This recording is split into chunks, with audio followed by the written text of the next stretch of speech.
Friends good morning. ಮತ್ತೊಂದು ಹೊಸ ವಿಡಿಯೋಗೆ ನಾನು ಡ್ಯೂಟಿ ಮುಗಿಸ್ಕೊಂಡು ನೋಡಿ ಡ್ಯೂಟಿ ಡ್ರೆಸ್ಸಲ್ಲೇ ಇದ್ದೀನಿ. ಡ್ಯೂಟಿ ಮುಗಿಸ್ಕೊಂಡು ಸೀದಾ ಇವಾಗ ಗೌರ್ಮೆಂಟ್ ಬಸ್ ಸ್ಟ್ಯಾಂಡಿಗೆ ಬಂದು ಹೋಟೆಲಲ್ಲಿ ಒಂದು ಮಸಾಲೆ ದೋಸೆ ತಿಂದು ಇವಾಗ ನಾನು ಹೋಗ್ತಾ ಇರೋದು ಆನವಟ್ಟಿಗೆ. ಇಲ್ಲಿಂದ 100 ಕಿಲೋಮೀಟರ್ ಶಿವಮೊಗ್ಗದಿಂದ. ಮತ್ತು ಅಲ್ಲಿಂದ ಚಿಕ್ಕೇರಿಗೆ ಹೋಗ್ತೀನಿ. ಅಲ್ಲೊಂದು ಫಂಕ್ಷನ್ ಇದೆ, ಆ ಫಂಕ್ಷನ್ ಮುಗಿಸ್ಕೊಂಡು ಮತ್ತೆ ಬರ್ತೀನಿ.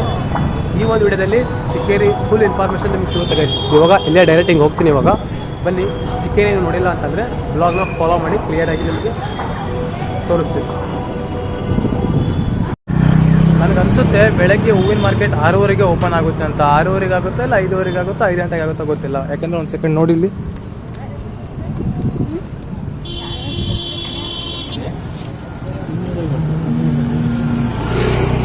ಯಾರಾದರೂ ಕೇಳೋಣ, ಕೇಳಿಬಿಟ್ಟು ಮುಂದೆ ಹೋಗೋಣ ಗೈಸ್, ಓಕೆನಾ? ನೋಡಿ ಹೆಂಗಿದೆ ಹೂವಿನ ಮಾರ್ಕೆಟ್. ಬರ್ತಾರೆ ಎಷ್ಟೊತ್ತಿಗೆ ಓಪನ್ ಆಗುತ್ತೆ? ಬರ್ತಾರೆ ಹೂವಿನ ಮಾರ್ಕೆಟು ಬೆಳಗ್ಗೆ ಎಷ್ಟೊತ್ತಿಗೆ ಓಪನ್ ಆಗುತ್ತೆ? 4 ಗಂಟೆಗೆ ಓಪನ್ ಆಗುತ್ತಾ? ಎಲ್ಲ ಸ್ಟಾಕ್ 4 ಗಂಟೆಗೆ ಬಂದ್ಬಿಡ್ತೇವೆ. ಹಾಂ, ಇಲ್ಲ ಹಂಗೆ ಬ್ಲಾಗ್ ಮಾಡ್ತಾ ಇದ್ನಾ, ಅದೇ ಕೇಳಿದೆ ಇನ್ಫಾರ್ಮೇಷನ್ ಎಷ್ಟೊತ್ತಿಗೆ ಓಪನ್ ಆಗುತ್ತೆ ಹೂವಿನ ಮಾರ್ಕೆಟು ಅಂತ. ಸರಿ, ಥ್ಯಾಂಕ್ಸ್ ಬ್ರದರ್. ನೋಡಿ 4 ಗಂಟೆ 5 ಗಂಟೆಗೆ ಓಪನ್ ಆಗುತ್ತಂತೆ. ಓಕೆ, ಮುಂದೆ ಸಿಗೋಣ. MR ಅಡ್ವೆಂಚರ್ 01 ಚಿಟಿಯಲ್ಲಿ ಬರ್ಕೊತಿದೆಯಾ? ಬರ್ಕೊಳ್ಳಾ ಡಬಲ್. ಫ್ರೆಂಡ್ಸ್, ಪ್ರೈವೇಟ್ ಬಸ್ ಸ್ಟ್ಯಾಂಡಿಗೆ ಬಂದಿದ್ದೀನಿ. ಯಾಕಪ್ಪ ಅಂತಂದರೆ ಗೌರ್ಮೆಂಟ್ ಬಸ್ಸಿಗೆ ಹೋಗೋಕ್ಕಾಗಲ್ಲ, ಪೂರ್ತಿ ರಶ್ ಆಗಿರುತ್ತೆ. ಹಾಗಾಗಿ ಪ್ರೈವೇಟ್ ಬಸ್ ಸ್ಟ್ಯಾಂಡಿಗೆ ಬಂದಿದ್ದೀನಿ. ಅಂದರೆ ಇವಾಗ ಲಾಸ್ಟಿಗೆ ಹೋಗಬೇಕು. ಆನವಟ್ಟಿ ಬಸ್ಸಿಗೆ ಹೋಗ್ಬೇಕಪ್ಪ ಅಂತಂದರೆ ನಾನು ಲಾಸ್ಟ್ ಎಂಡಿಗೆ ಹೋಗಬೇಕು. ಆನವಟ್ಟಿ ಬಸ್ಸು ರೆಡಿ ಇದೆ. ಆನವಟ್ಟಿ, ಜಡೆ, ದಾಸನಕೊಪ್ಪ, ಶಿಕಾರಿಪುರ, ಶಿರಾಳಕೊಪ್ಪ. ನಾವು ಹೋಗ್ಬೇಕಾಗಿರೋದು ಆನವಟ್ಟಿಗೆ. ಬನ್ನಿ ಬಸ್ ಹತ್ತೋಣ.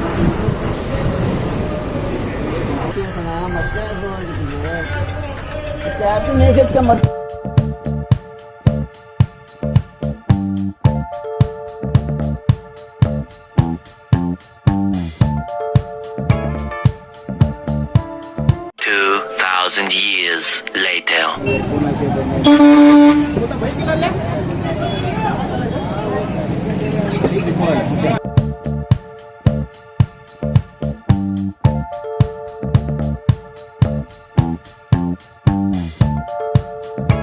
ನೋಡ್ಕೊಂಬಿಡಿ ಚಿಕ್ಕೇರಿ ಬಸ್ ಸ್ಟ್ಯಾಂಡ್ ಯಾವ ಥರ ಇದೆ ಅಂತ. ಜಸ್ಟ್ ಇವಾಗ ರೀಚ್ ಆದೆ. 3 ಅವರ್ ಜರ್ನಿ ಫ್ರೆಂಡ್ಸ್. ನಾನು ಆನವಟ್ಟಿ ಸಿಟಿನ ತೋರ್ಸೋಕೆ ಆಗಲಿಲ್ಲ, ಯಾಕಂತಂದರೆ ಬಸ್ ಆಲ್ರೆಡಿ ರೆಡಿ ಇತ್ತು, ಹಂಗಾಗಿ ತೋರ್ಸೋಕ್ಕಾಗಲಿಲ್ಲ. ಹಾಗಾಗಿ ಆನವಟ್ಟಿದು ಸರಿಯಾಗಿ ತೋರ್ಸೋಕ್ಕಾಗಿಲ್ಲ. ಅಂದರೆ ಆನವಟ್ಟಿಲಿ ನಾನು ಹೇಳಿದ ತಕ್ಷಣ ಬಸ್ ರೆಡಿ ಇತ್ತು, ಹಾಗಾಗಿ ಸರಿಯಾಗಿ ನಾನು ಬ್ಲಾಗ್ ಮಾಡೋಕ್ಕಾಗಲಿಲ್ಲ. ಬಸ್ನ ಹತ್ತಿದೆ, ಸ್ವಲ್ಪ ವ್ಯೂ ತೋರಿಸಿದ್ದೀನಿ. ಬನ್ನಿ, ಸಿಕ್ಕಾಪಟ್ಟೆ ಹೊಟ್ಟೆ ಹಸ್ತಿಬಿಟ್ಟಿದೆ. ಇವಾಗ ಬೇಕರಿಗೆ ಹೋಗ್ಬಿಟ್ಟು ಬಂದು ತಿನ್ಕೊಂಡು ಹೋಗೋಣ. ನಾನು ಇವಾಗ ಈ ಕಡೆ ಹೋಗಬೇಕು. ಒಂದು ಸ್ವೀಟ್ ಬಂದು ತಿನ್ಕೊಂಡು, ಕೇಕ್ ಬಂದು ತಿನ್ಕೊಂಡು ಹೋಗ್ತೀನಿ ಇವಾಗ ಫಂಕ್ಷನ್ಗೆ. ಆಂಟಿ ಬನ್ಸಿದೆ ಕೇಕ್ ಇದೆಯಲ್ಲ, 10 ರೂಪಾಯಾ? ಕೊಡಿ, ಒಂದು ಇಲ್ಲೇ ಕೊಡಿ.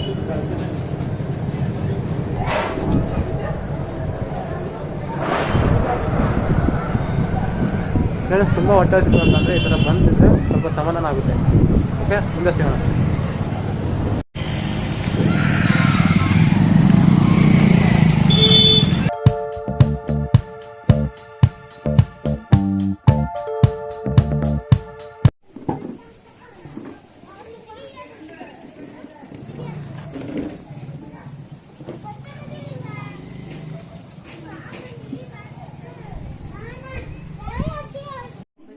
ಫಂಕ್ಷನಿಗೆ ಬಂದಿದ್ದೆ ಫ್ರೆಂಡ್ಸ್. ಇಲ್ಲಿ ವಿಡಿಯೋ ಮಾಡೋಕ್ಕಾಗಲಿಲ್ಲ, ತುಂಬ ಬ್ಯುಸಿ ಆಗಿಬಿಟ್ಟೆ. ಯಾಕಂತಂದರೆ ನಾನೇ ಕ್ಯಾಮ್ರಾಮ್ಯಾನ್ ಆಗಿದ್ದ ಕಾರಣ ಹಂಗಾಗಿಬಿಟ್ಟು ಫೋಟೋ ತೆಗೆಯೋದ್ರಲ್ಲಿ ಬ್ಯುಸಿ ಆಗಿಬಿಟ್ಟು. ಮತ್ತೆ ಸಿಗೋಣ ನೆಕ್ಸ್ಟ್ ಬ್ಲಾಗಲ್ಲಿ. ಬಾಯ್.